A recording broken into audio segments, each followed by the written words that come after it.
Good morning, good afternoon, good evening. This is the Royal Link Up podcast.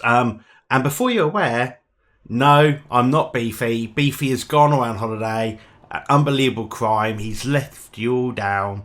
So he's left us to hold the fort while he's away. But we've got a fantastic show for you today. My name's Devastate. I'll let my two guests introduce themselves.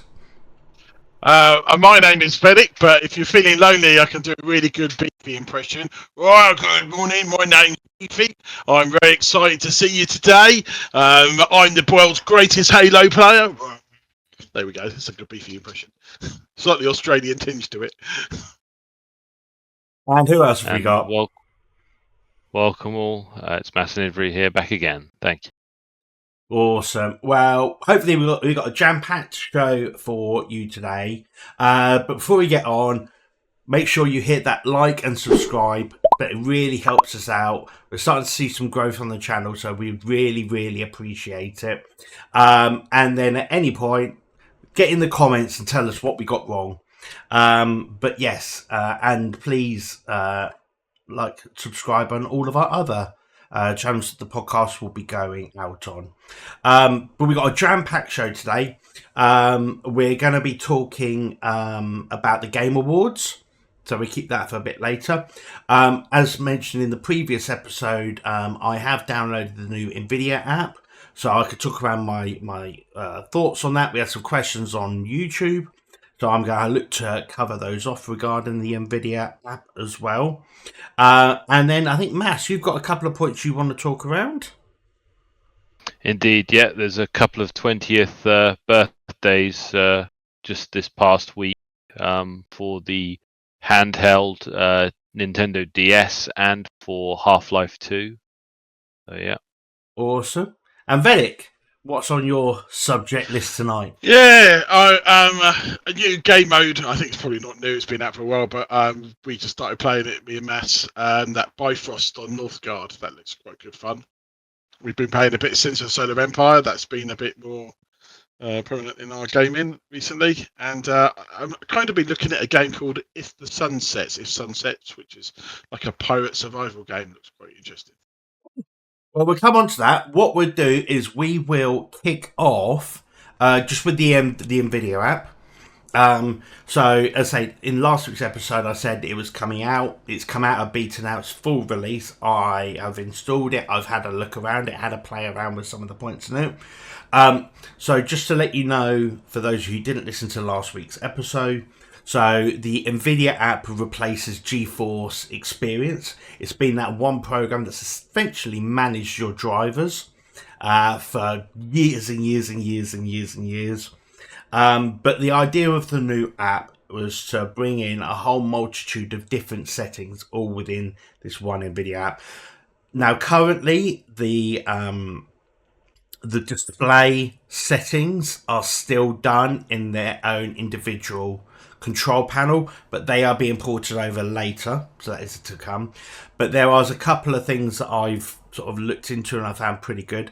Firstly, it's incredibly easy to do a driver rollback. And it used to be a pain in the arse to roll back a driver. There is two really interesting things with it.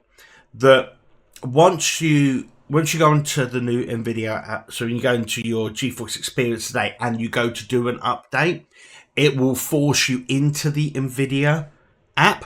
So your next update, if you open it up and click update, it will install the new Nvidia app. Now, the only issue at the moment I see is that the rollback feature is currently, you can't see it.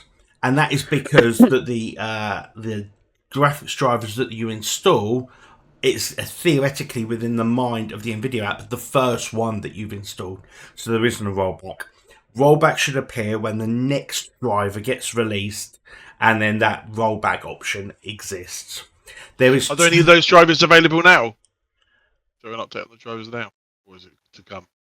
So this is just the latest build, latest Nvidia driver build. There's a couple of really interesting points I was wanting to bring up. Firstly, when now you can actually have, there's two different drivers So you can select what are called game ready drivers, or you can select studio or creative drivers. And so those are for people who are either mainly dealing with gaming or mainly dealing with design, video, etc. Pain for me because I need to do both. So I'm currently just running on video. I've noticed a couple of errors with Adobe products with that rendering, but hopefully that should get fixed at some point. But essentially, that's quite a good thing that you can select exactly which driver you want to install. I think it's pretty good that you can now got a global settings, so you can so to deal with in your high dynamic range, your cap frame rates if you want to do that.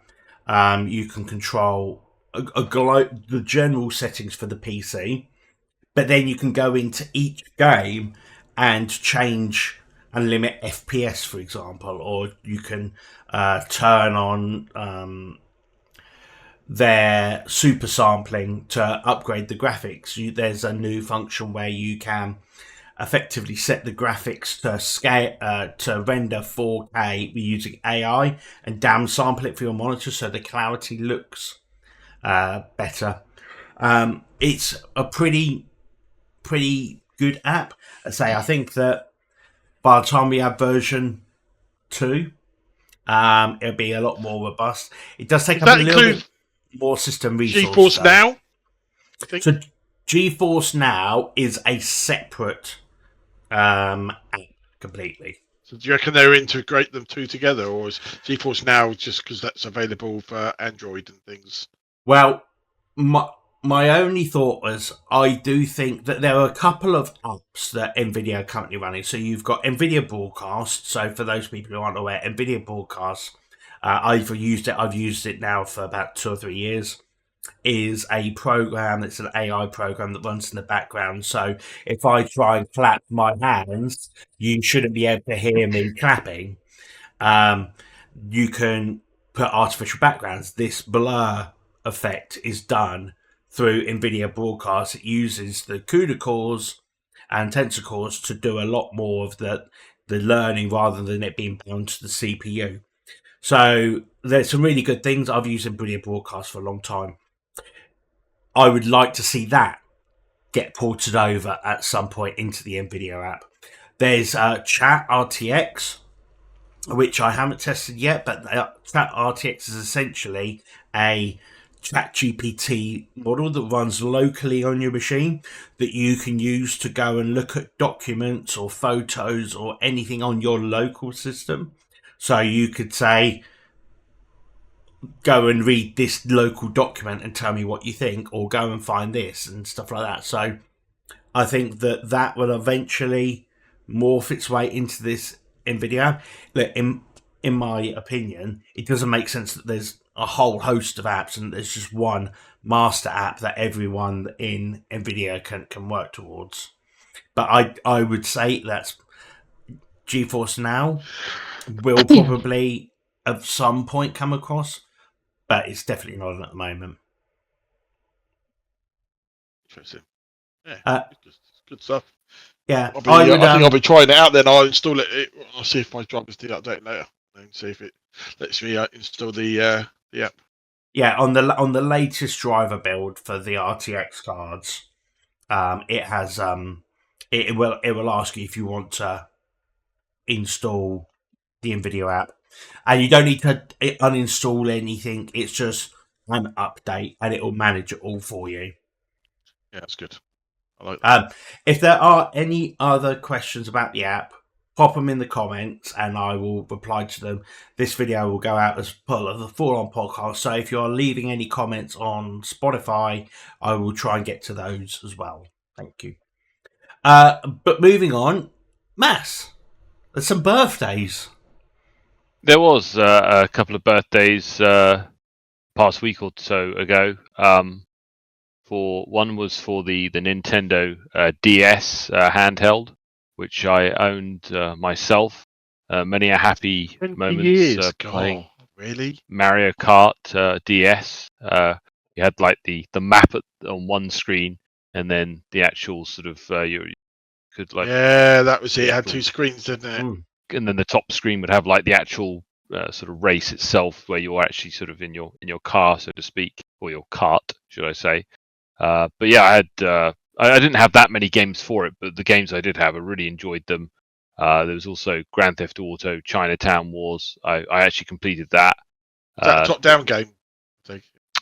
Yes, it was. Yeah, and there was what else was there? There was a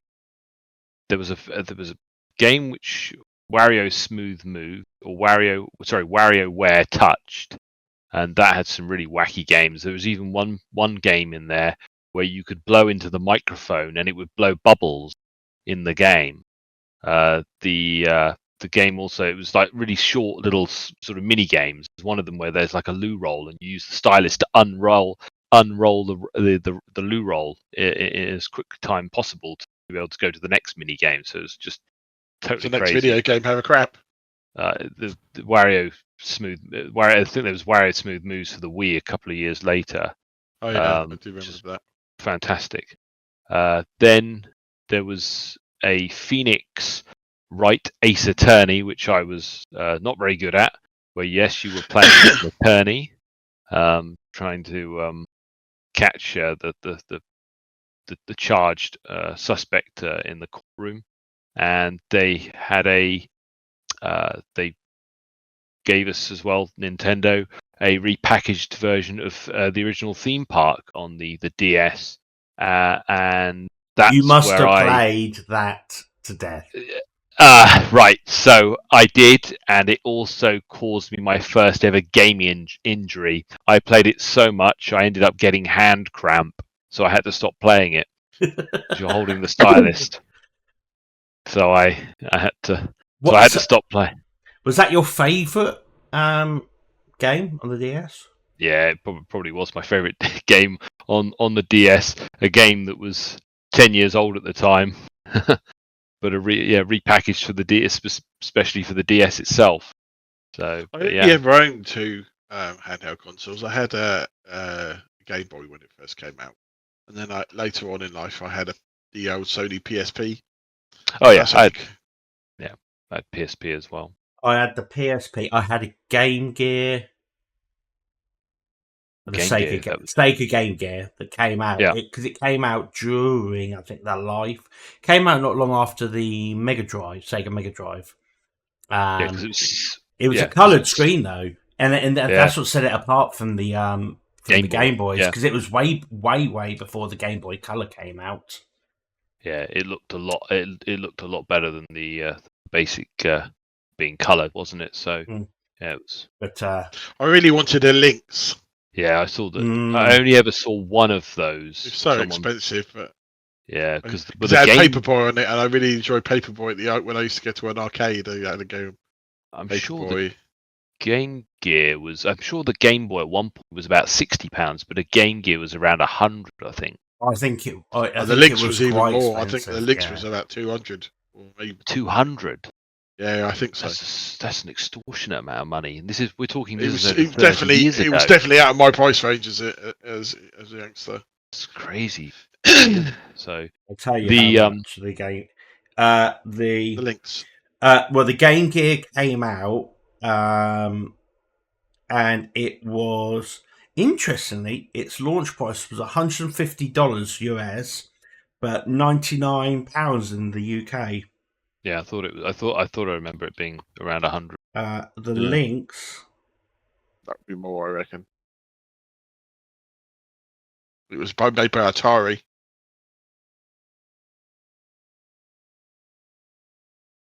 That was $180. Wow, so that's about 140 at the time. Would it have been? It did 2 million units. The Lynx. So where are they selling it? So which country was selling them? US. They don't. It's just US. It's just there. The Lynx was there used to be a demo unit of the Lynx randomly in a W8 Smiths in Brighton. Okay. So I remember going in and having a go on that, and it had Paperboy on it, which is why I was like, oh, maybe I should. This was released But I never before. did. This was released before. Sorry, the Game Gear, was it? Yeah, the links from early. 89. Okay. Oh wow, The- because you can see on the YouTube the, videos they've got. Sorry. That's great. There's a YouTube video which actually has a comparison of Paperboy, Game Boy versus Lynx versus Game Gear. The Game Boy came out the same year, 1989. The Game Gear came out in 90.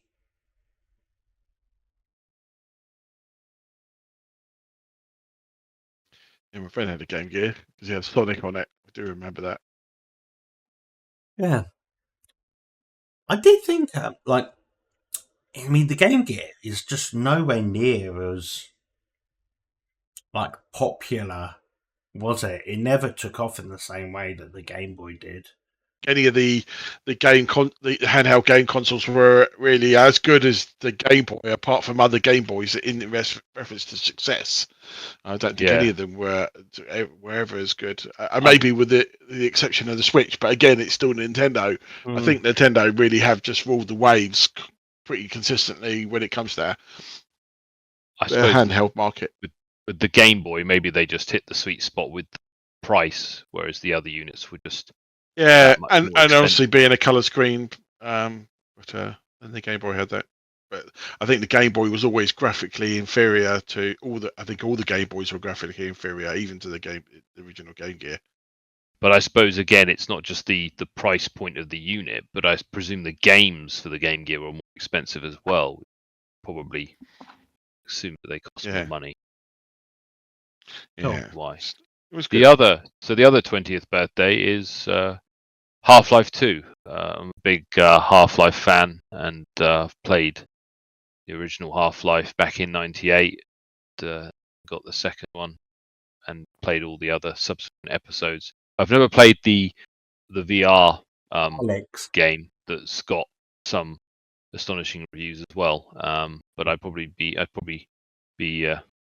too scared anyway. But yeah, I just wanted to acknowledge Half-Life 2 because it's such a fantastic. It was the start of Valve, wasn't it? So that was, you have to think of where Valve is now. Is Steam is that it comes from that, doesn't it?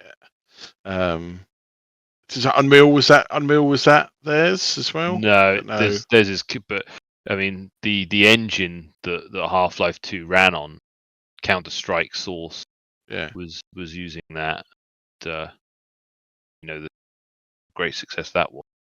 But it's just a fantastic single player. The original Half-Life was just an amazing. It blew everything away in terms of the first-person shooters, because Quake 2 was a fantastic deathmatch or team deathmatch or capture the flag modes and everything.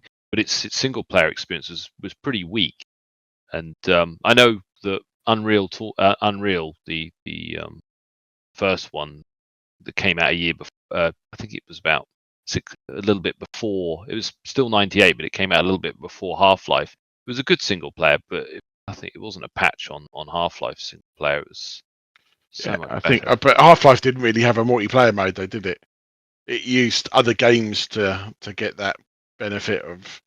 I think it was a deathmatch, but it was I think you were quite limited in what you could do. I think it was more designed around that single player experience, and it was such a good experience. I mean, the AI, the soldiers, were just amazing, and there was like these sort of ninja sort of people that would just jump in and out, throw things at you. The AI was just way above anything I'd ever played before.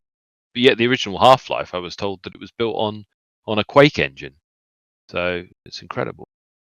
Yeah, so there is Half-Life 2 20th birthday, and it was free on Steam until the other day, but I've just checked, it's still only 85p. So if you still haven't experienced it, then it's still. I remember playing Quake quad screen on a Dreamcast. Oh wow! Do you remember the day on consoles when you used to have that, like the 4-player? But you were playing a 4-player game on like a 24-inch TV, which actually meant that the area you're dealing with was literally like this big. Like You did. You cut your coats. Mm. I had a my first telly was a 29-inch Sony, really high end. You know, it was a really good spec when I bought it. CRT TV, is it one of those? Yeah, Box it must have come in. definitely. It would have been unbelievable. Yeah, and I had these two Sava 15 speakers, the Dolby Pro Logic, two big tower speakers, and 3/4 of the speaker was a subwoofer, and then it had a big speaker on top of the sub built into the all two tower units. They were great, and then two rear speakers, and I was the envy of nearly everybody because it was just, you know, it was an incredible setup. And I mean, it's a bit like today, isn't it? I've got, you know, a massive telly and a really high-end home theatre system because I love my sound of movies. But oh yeah, people come around and play GoldenEye split screen, and people used to go, oh, he knows the maps, and because you kill one person, I could just run around to where they were going to spawn and kill him again. Yeah, it was camping, spawn camping. You just get if you're playing GoldenEye, it was just the race to get the golden gun. That was just that one kill. Or that machine gun that, like, it was almost like a bit like a P90. It wasn't that though, but it looked a bit like a P90. It was that was a brutal machine gun. That was it. The AK was pretty good, but it was a good game. I'd be interested on that new Nintendo 4K machine. Yeah, we had some great feedback on the video, and thank you to everyone. There was a really great deep dive into everything about the console. So someone who's currently got one on order, and they have multiple analog systems, and I would never be able to do it justice. So I do want to do a quick shout out Atomiz Wave, who's given us some fantastic comments on our last YouTube video from last week, where he goes into a lot of detail around he owns multiple analog systems. He's got there's an analog 3D on order. He has the NES. He's got Mega Drive Duo, the standard NES.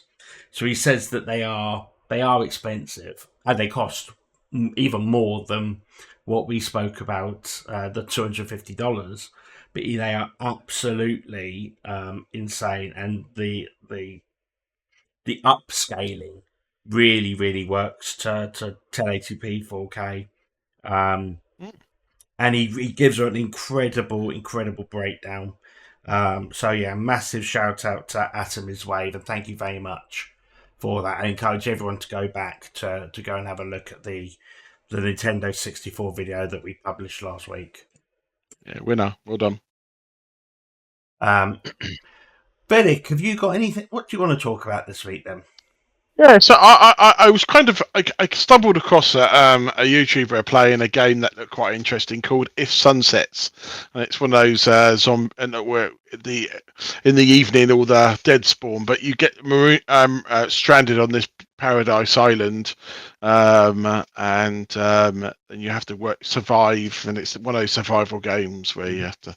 But it was pirate themed, which is quite good, and it has quite interesting like castles and traps built in. And it might be something that I look at in the next couple of weeks while I finish bashing Sins 2 out, because we've been playing a lot of that. Yeah. It's been good. And also Northgard, we've been playing quite a bit of that. We found a new game mode, or it's not new, I think probably now, but me and Matt started it, called, what was it called again? Bifrost, that was it, the Bifrost. Oh, yeah. What is that? Yeah, it's a co-op mode, up to 4-player versus the environment. Yep. And but you're limited on, you don't get all the buildings. When you pick your side, you only get a choice of a certain amount of buildings. And so you're relying on the other person to pick different buildings and the other person to pick different buildings. So you're all trying to support each other by building buildings for them. So it's really important.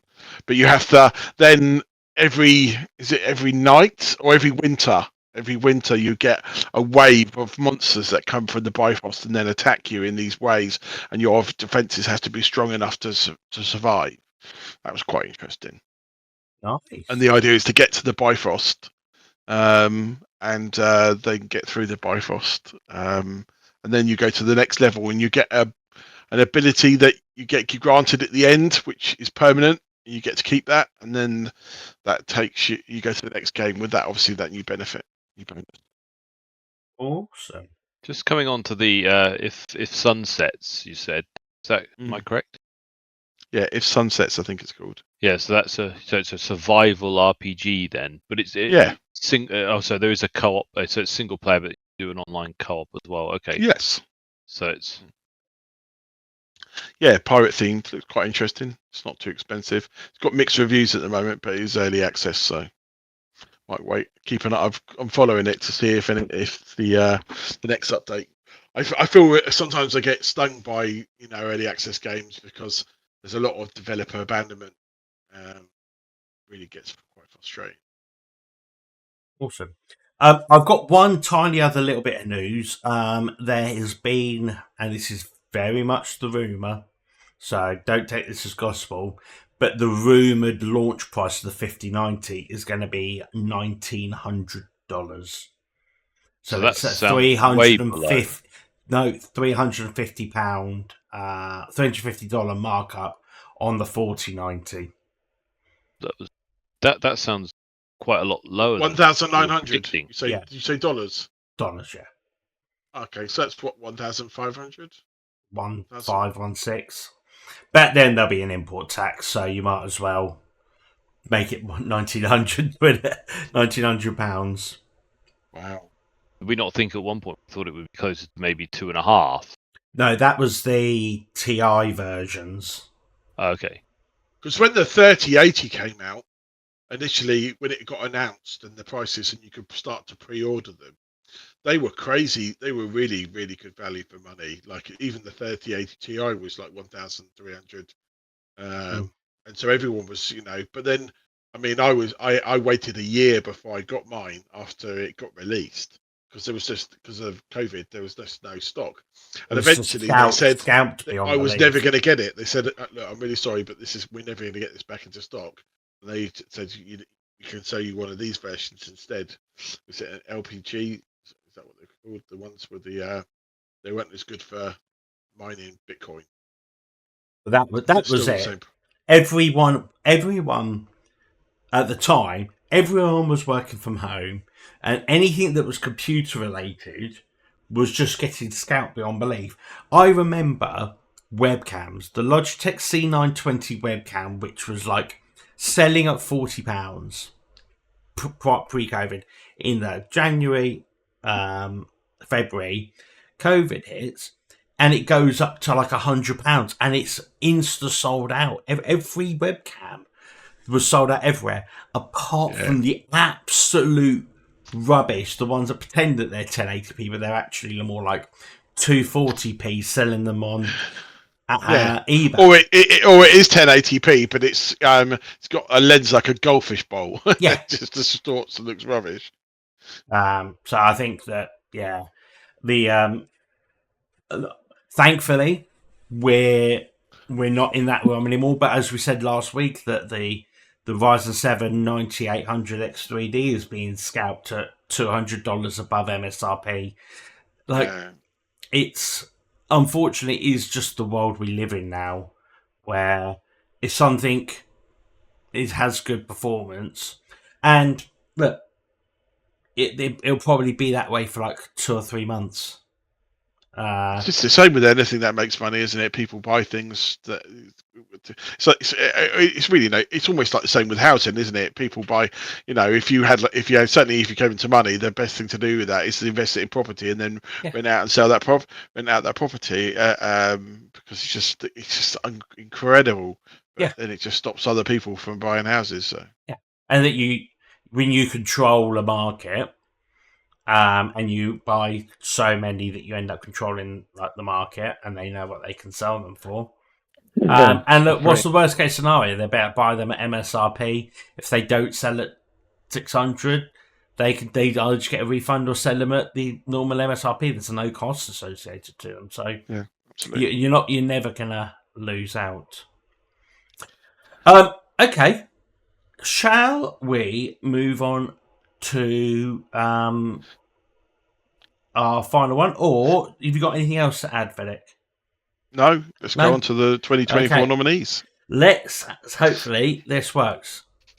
Okay, so the Game Awards have been announced, and we now have a list of the nominations. So we're going to go through and vote for our games. So we have, I think, there's quite a lot here. What's that? 2, 4, 6, 7, 14, 28, 29? 29 options. We're going to start at the bottom and work our way up and finish with Game of the Year. There will be some games in here that we do not have a specialism in, or that we know enough about it. We can abstain from voting for that particular one. But we'll start with the best esports team. So 2024 esports team of the year. Well, that's going to be T1, isn't it? So they just won Worlds, for heaven's sake, Okay. and more importantly, they just back to Worlds as well. Faker's just won, was it 5 Worlds? So it's going to be T1 surely. So I'll tell the nominations, and then we can discuss. But so we have Billy Gaming, obviously, who faced off against T1 in the final of Worlds in League of Legends. You've got Genji, which is also a League of Legends team. Navi for Counter-Strike, T1, who won Worlds, and Team Liquid for Dota 2. I don't think there's any possibility that anyone else comes anywhere close in the voting. I think it's T1. Quite comfortably. I agree as well. Anything to add, Bass? No, I think it'd be T1, wouldn't it? Sure. Their achievement. Okay. Right. So do that. So back to all categories. Best esports athlete. So you have 33. Alex Sib, Truvi, Faker, Zayru, and I'm not going to be able to pronounce the last person's name. I do apologise. Look, out of all of these players, the only one I've ever heard of is Faker. Faker obviously did win Worlds as part of T1. I don't. One more than me, Devastate. One more than me. It's not really your bag, is it? This. They gave him that title, GOAT, didn't they? So, kind of. I think this is an easy one. We can just get this done. Okay, so next one. Best esports. So esport game of the year.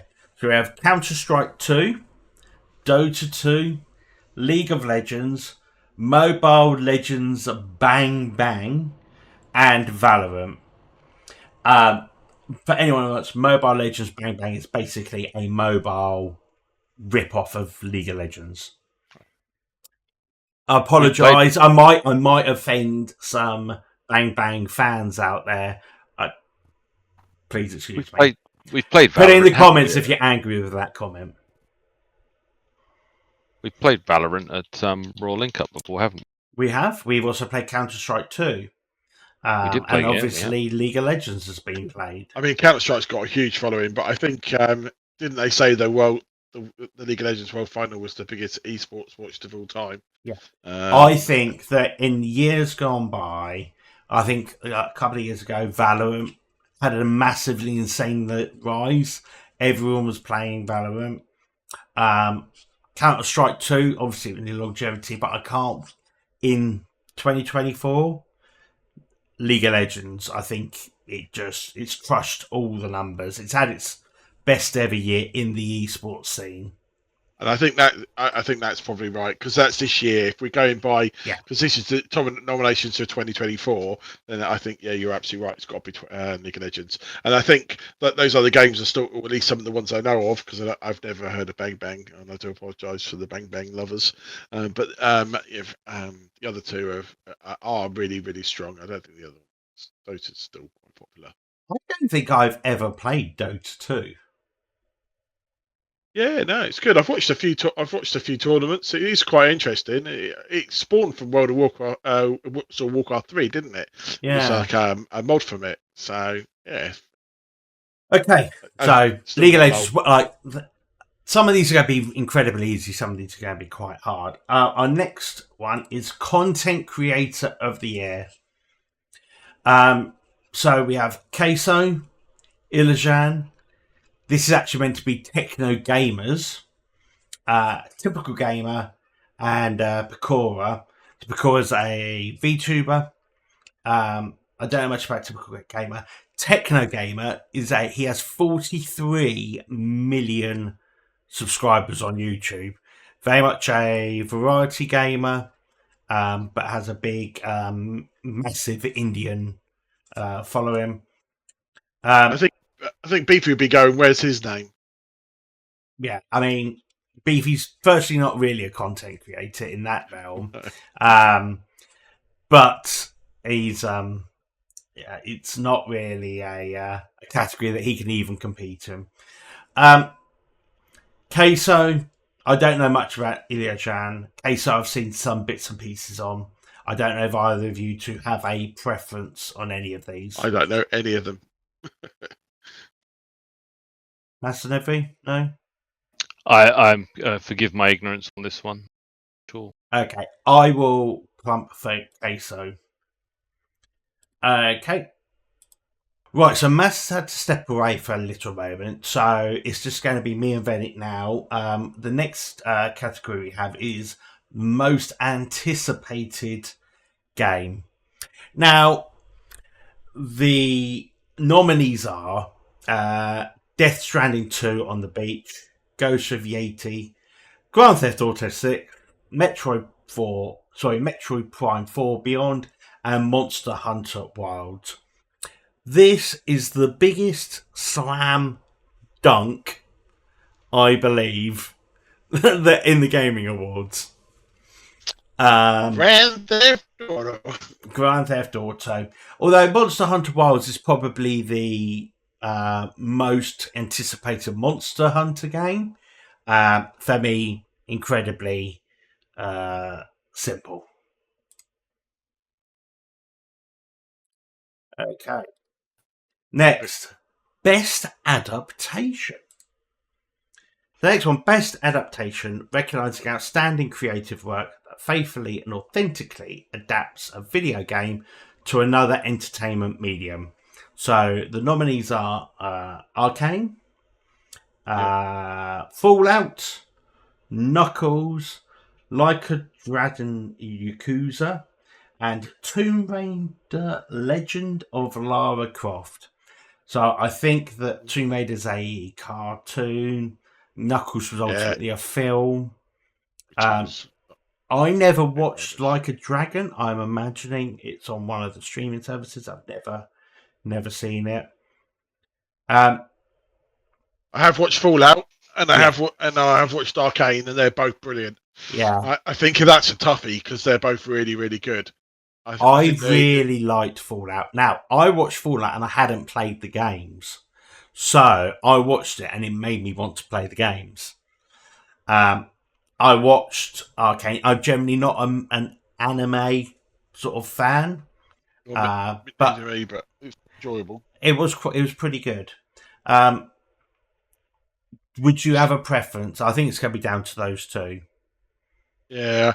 What's your thoughts? I mean, it sounds like you're going Fallout. I would go Fallout. Let's go Fallout, shall we? Let's put our votes on Fallout because I think that's a toughie because they are mixed. So just to make it easy, I'll go Fallout as well. Even though I think they're probably both on par. We have best multiplayer for outstanding online multiplayer gameplay and design, including co-op and massively multiplayer experiences, irrespective of the game genre or platform.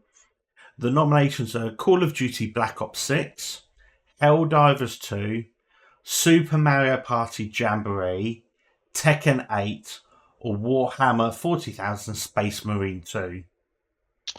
For me, that's Space Marine 2. I thought that was absolutely phenomenal. I don't think Helldivers should win. There too much controversy on some of the implementation of some of the things they added to the game, or added to the Yeah, so I think I thought Space Marine was fantastic. Really Did good. you play it online, or did you play just the single? I played. I've exclusively played it online Oh, with okay. Enforcer and Dustle. Oh, okay. I mean, yeah, I'd yield to that. The game looked fantastic. Oh, Like, visually, it's just beyond impressive. yeah. It's Uh, stunning.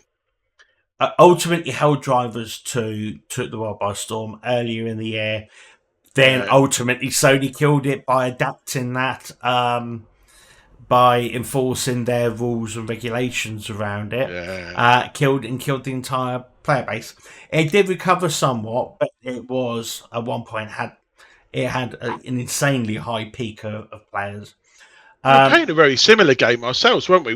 I mean, I know it's not quite the same, but that Starship Troopers is it was extermination. That was excellent. Yeah, I really But liked it. Although I need to I'm go not. back and check the new bits that have been added to it, because it's had multiple updates. I still haven't been back on it. I mentioned it a couple of months ago. I need to go back. What's that? Starship Troopers. Yeah, it has.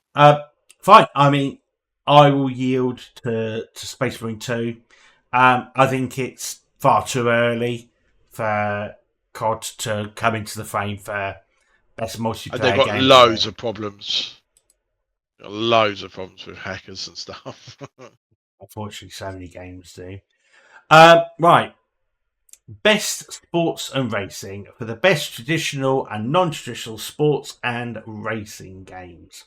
So nominees are F1 24, EAFC 25, NBA 2K25, Top Spin 2K25, WWE 2K24. Now, these is I think I'll basically. let you choose on this one, as you're fanatical about one of those particular games. I'll let you pick. So, the problem in here is that there's only two developers. You've got EA or you've got 2K. Like, where are other games in the sports franchise? Because there's been loads. I am 100% not voting SC25 as Game of the Year, because it is definitely not. It is not there. I'm not into basketball. Top Spin, I've seen people play it. It looks pretty good. I will give it to F1 because the game looks incredibly visually impressive. So my vote will go for F1 24. And we now have Mass back to help us finish off. So we have a best sim stroke strategy game. Best game focused on real-time or turn-based simulation or strategy gameplay, irrespective of platform. Nominations are Age of Mythology Retold, Frostpunk 2, Kunitsuko Gami Path of the Goddess, Mana Lords, or Unicorn Overlord. Big hype, wasn't there, for Mana Lord? I have it. I don't. Where is Sins of the Solar Empire 2, for heaven's sake? I bought Mythology. I refunded Mythology. That's definitely not in there. And how can you have a game that is effectively a game that was made in the 90s, just slightly redone with better graphics in that list? Mana Lords, I would say. For me, it doesn't surprise me that I, Frostpunk's in there as well, because Frostpunk, the first one, was such a huge success. It's quite a deep, challenging sort of single player experience. Aria History Untold not on the list. Really poor selection. I think it is really poor. I mean, Mana Lords, I'm happy with that being on there. I think it's an incredible achievement from a game that started off as a solo dev creating it. It's very in depth. I mean, it's still in alpha stage though.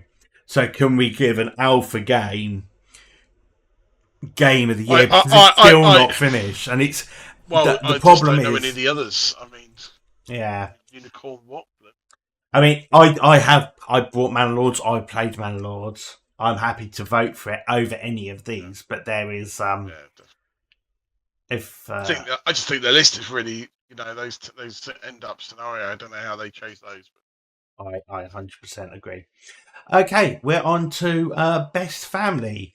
For Oh, the best game appropriate for family play, irrespective of genre or platform, our nominees are Astrobot, Princess Peach Showtime, Super Mario Party Jamboree, Legend of Zelda Echoes of Wisdom, and The Plucky Squire.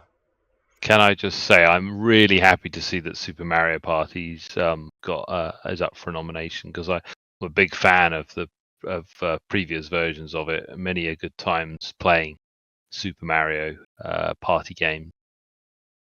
Have you anyone played any of these? Nope. I haven't either. I mean, Astrobot looks a really fun game. That's the one that's been shipped, I think, with the PlayStation Pro. Is it the same? Is it a different version, or is it the original Astro? Because that was the one I played, the Astrobot 4 years ago. So they've created a new version of it, have they? I think it's Just an the same name. upscale. I think it's an upscaled version.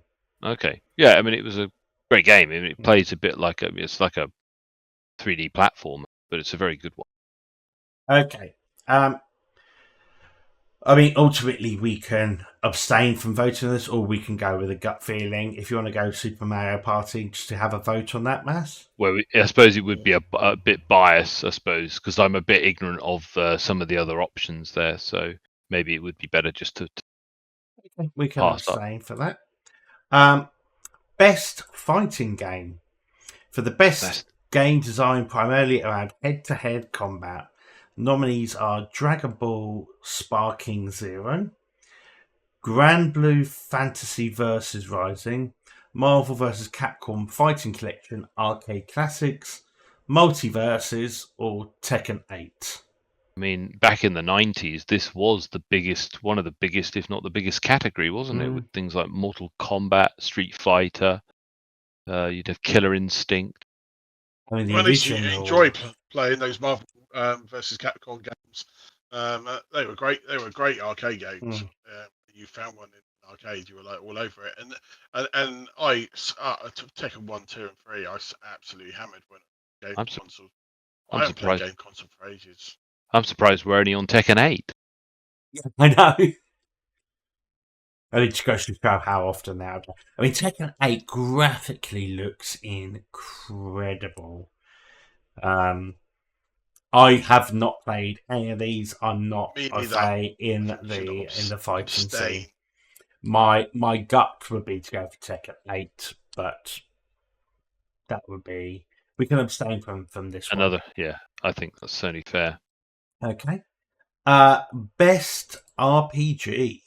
For the best game designed with rich player character customization and progression, including massively multiplayer experiences. Nominations are Dragon's Dogma 2, Elden Ring Shadow of the Eld Tree, Final Fantasy VII Rebirth, Like a Dragon Infinite Wealth, or Metaphor Refantasio. Where the heck is Baldur's Gate 3? Was that this year? But is that not? That's yeah, because it does include massive multiplayer experiences, and it's not on there. Yeah, when was Baldur's Gate released? I thought it was earlier this year. I mean, it could have been last year, which is why it's not on there. But it would have been. I mean, it was in the early access for what ages. Yeah, so it was the 3rd of August last year. So yeah, it's over. So that's why it's not made the cut this. So it's on this one. I think Elden Ring smashed it out, didn't it? Final Fantasy VII, I'm sure there'd be a lot of takers for that, no doubt. Isn't it just again a rebirth of the same game, but with better graphics? Yeah. Well, I'm not too sure. I'll go Elden Ring. I would go Elden Ring. You happy with that, Mass? I can't comment on any of these games. I suppose I've played, so I think that would be Elden Ring. Best action adventure. The best action adventure game combining combat with traversal and puzzle solving. We have Astrobot, Prince of Persia: The Lost Crown, Silent Hill 2, Star Wars Outlaws, and The Legend of Zelda: Echoes of Wisdom. What Now, Reddit, the you are actual- going for Star Wars Outlaws here, aren't you? No, what is it even doing on that list? It is just not good. Get it off that list. It's definitely not in. That's not good. I'm too afraid to even look at Silent Hill on Steam. Just even the video would be enough for me. The Prince of Persia game, is that a repackaged version? Because it looks like the same. Is that a new game, or is it an old game don't know. repackaged? Doesn't familiar. Star Wars could win this category just because people will go, "Oh, look, Star Wars." But if anyone's actually played it, no. Well, Silent Hill, if it was for things like atmosphere, I think it looks like that would have won. But I mean, it's a really poor category again. I'm staying out the principle. Yeah, I mean, I would probably definitely vote not putting for. my vote. I'm a biggest Star Wars fan, but nope, it's not getting my vote. I would probably put it on Silent Hill, but I'm happy to abstain from this. So that's where he would put his vote. Mass, are you happy to abstain, or you? Yeah, I would be abstaining as well because Right. the Astrobot's the only game I'd really ever played. It was some time ago. Okay, best action game. For the best game in the action genre focused primarily on combat, we have a Black Myth Wukong, Call of Duty Black Ops 6, Helldivers 2, Stellar Blade, Warhammer 40,000 Space Marine 2. This is quite competitive, isn't it? Yeah, I think so.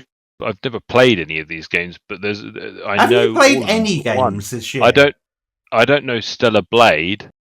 So, have I played any games this year? Yes, I have played games, but just none of these. I mean, I can say I've only played one of those games. I have watched footage on three of them. Stellar Blade, I know nothing about, so I do apologise to any Stellar Blade fans out there. But from what I've watched, I still think Space Marine is the winner. I follow your same logic. I've just watched videos on a lot of these. I mean, Black Myth Wukong, it did incredibly well. Very much really an independent, smaller studio doing that well. It got all the coverage was fantastic. It did incredibly well. Good marketing campaign. Yeah. I don't think anyone expected Warhammer Space Marine 2 to do as well as it did, because I mean, Space Marine was a big hit, but nothing compared to Space Marine 2. It's just absolutely blown up. It's raised the bar in reference to that epicness in games.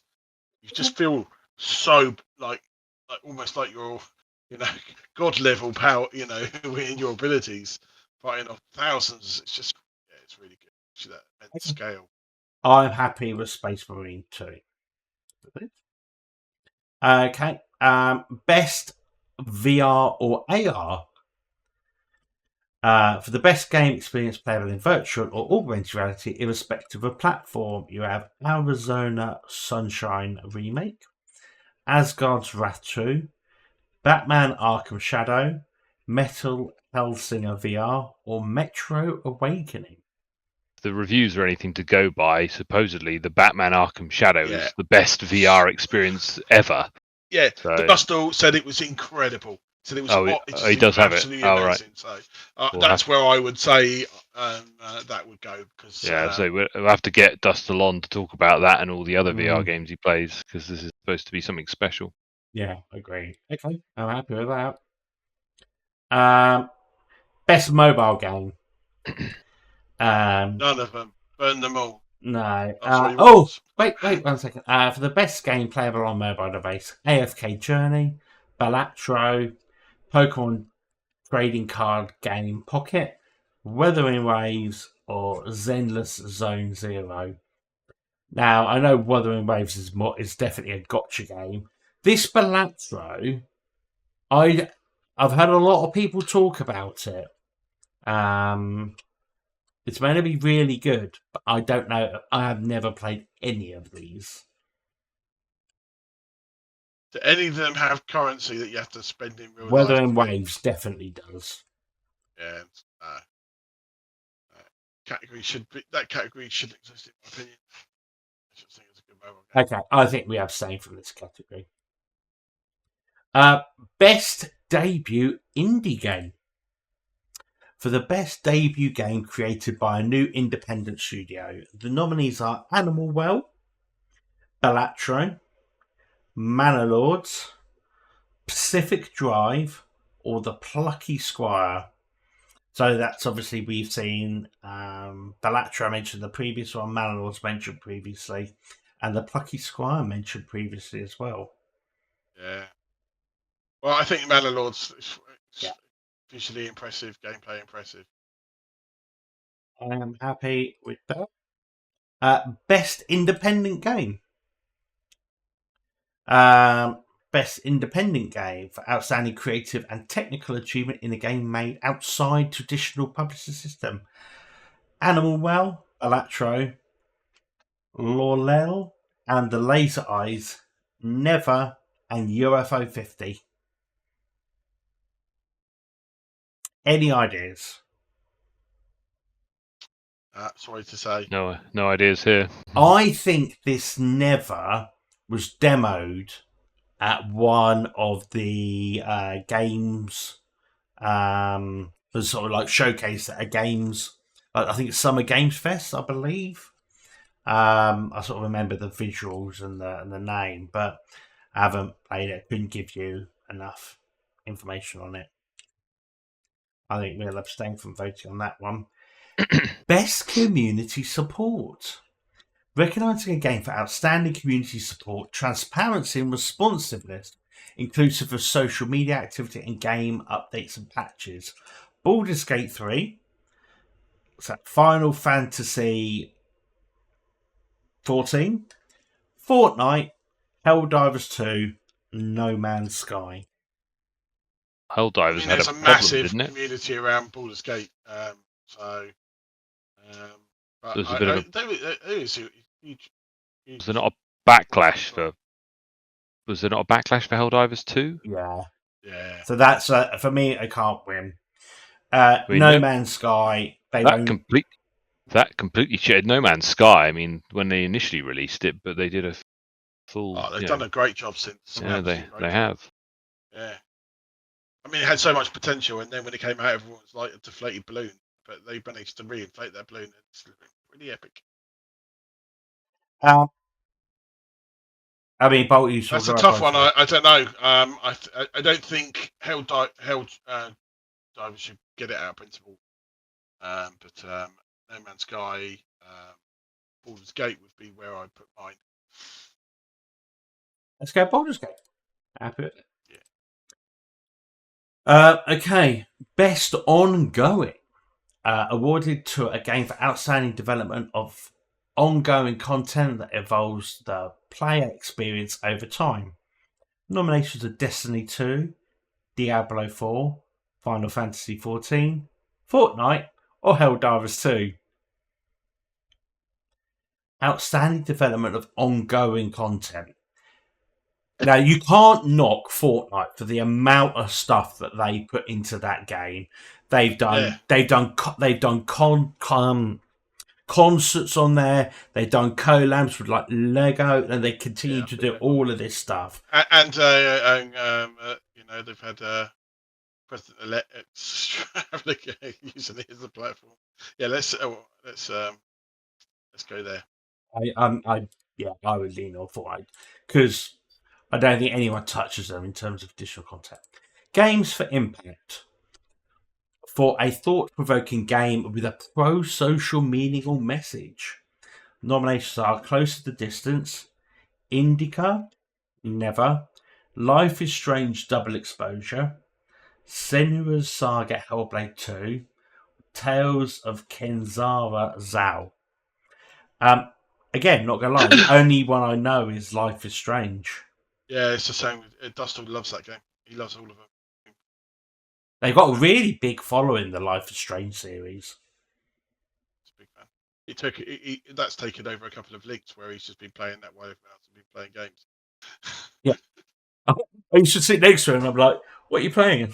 And you're still playing it hours and hours and hours later, and then he's playing it the next day and stuff. Yeah, I've never played any of these. Anyone got any thoughts on these, or should we abstain for this one? Abstain. Okay. Innovation in accessibility. It recognizes software and/or hardware that is pushing the medium forward by adding features, technology, and content to help games be played and enjoyed by an even wider audience. Nominees are Call of Duty Black Ops 6, Diablo 4, Dragon Age The Veilguard, Prince of Persia The Lost Crown, Star Wars Outlaws. So my question is, I have no idea how good any of these games are for accessibility. Well, trying to get Dustin out of to even come and talk to anybody at the moment is extremely difficult because he's obsessed with Dragon Age. With Dragon Age Veilguard. Yeah. But does it give features to I mean, this is about accessibility. I mean, I have no idea about any. I've got no. Same. Okay. Another one today. Best performance. Awarded to an individual for voice over acting, motion, and/or performance. Brianna White for Final Fantasy VII Rebirth. Hannah Tell, Life is Strange Double Exposure. Humberly Gonzalez for Star Wars Outlaws. Luke Roberts for Silent Hill 2. Or Melina Jurgens for Senua's Saga Hellblade 2. No? Okay. No, I don't know either. I definitely don't think the Star Wars one, because that's one of the problems I've got. One of the problems I have with it. And we're not going to go through and actually listen to them, only because we'll get copyright striked. Oh. They couldn't find a real photo of Luke Roberts, and they had to use the computer generated of his character. Okay, so we'll abstain for that one. Best audio design. Recognising the best in-game audio and sound design, we have Astrobot, Call of Duty Black Ops 6, Final Fantasy VII Rebirth, Senua's Saga, Hellblade 2, or Silent Hill 2. All I would say is I have heard the Rebirth sound, some of the soundtrack, and it is incredible. Yeah, it's quite a testament, isn't it, to Final Fantasy itself, that it can repackage and resell the game, and it's still able to get deservingly getting a nomination, because some people say it's one of the greatest games and also one of the greatest soundtracks of all. I think it's definitely it keeps appearing on my Spotify list, so I would it means a lot of people. So. Okay, I've not heard it, so I can't really comment, but I think let's go there. I'll make the executive decision on that one. Yeah. Best score of music for adding outstanding music. For adding outstanding music, inclusive of score, original song, and/or licensed soundtrack. This is probably what I should have put in for Final Fantasy. I'm going to vote for that again. It's getting all the music. Best art direction. For outstanding creative and/or technical achievement in artistic design and animation. The nominations are Astrobot, Black Myth Wukong, Elden Ring Shadow of the Erdtree, Metaphor Re-Fantazio, and Never. I mean, Elden Ring is visually stunning. But... Yeah, I mean, I'm happy to go with Elden Ring on this one. Okay. Best narrative. For outstanding storytelling and narrative development in a game, the nominations are Final Fantasy VII Rebirth, Like a Dragon Infinite Wealth, Metaphor Re-Fantazio, Senua's Saga Hellblade 2, and Silent Hill 2. I mean, Silent Hill games have phenomenal stories, but Final Fantasy stories are just epic. Yeah. I think that'd be hard pushed to beat them. I'm happy with that.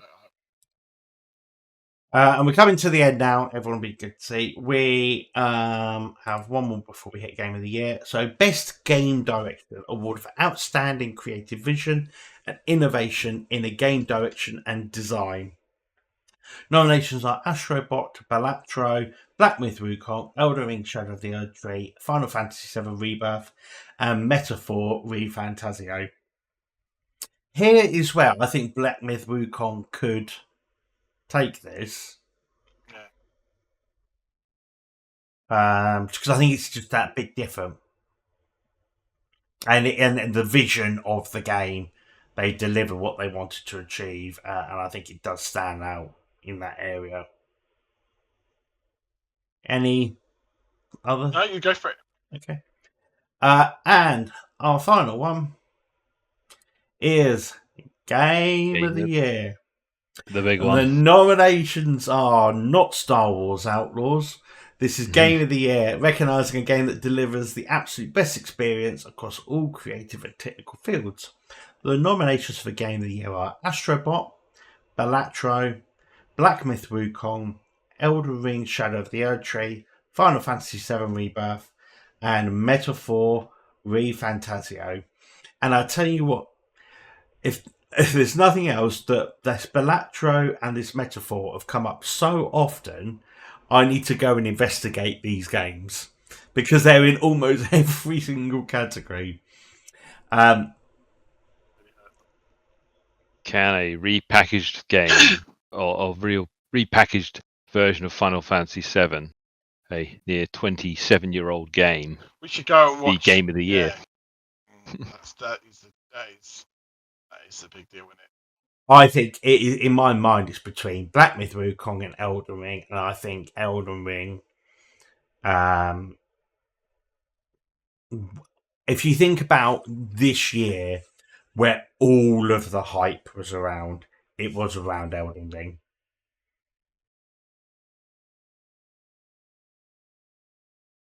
Yeah, I think let's do that. Okay. So the Royal Link Up 2024 vote for Game of the Year at the Game Awards is going for Elden Ring Shadow of the Erdtree. Well, that was quite long. We abstained from a few. We got our votes in there. Let us know in the comments if you agreed, you disagreed. Did we miss something? Let us know what we got wrong. I think that's it this week. We've gone a little bit longer than we usually do. But thank you very much for everyone who's listened. If you're still listening to that now, fantastic. Thank you very much. Please give us a like. Please share the video. It helps out more than you'll ever know. Give us that thumbs up.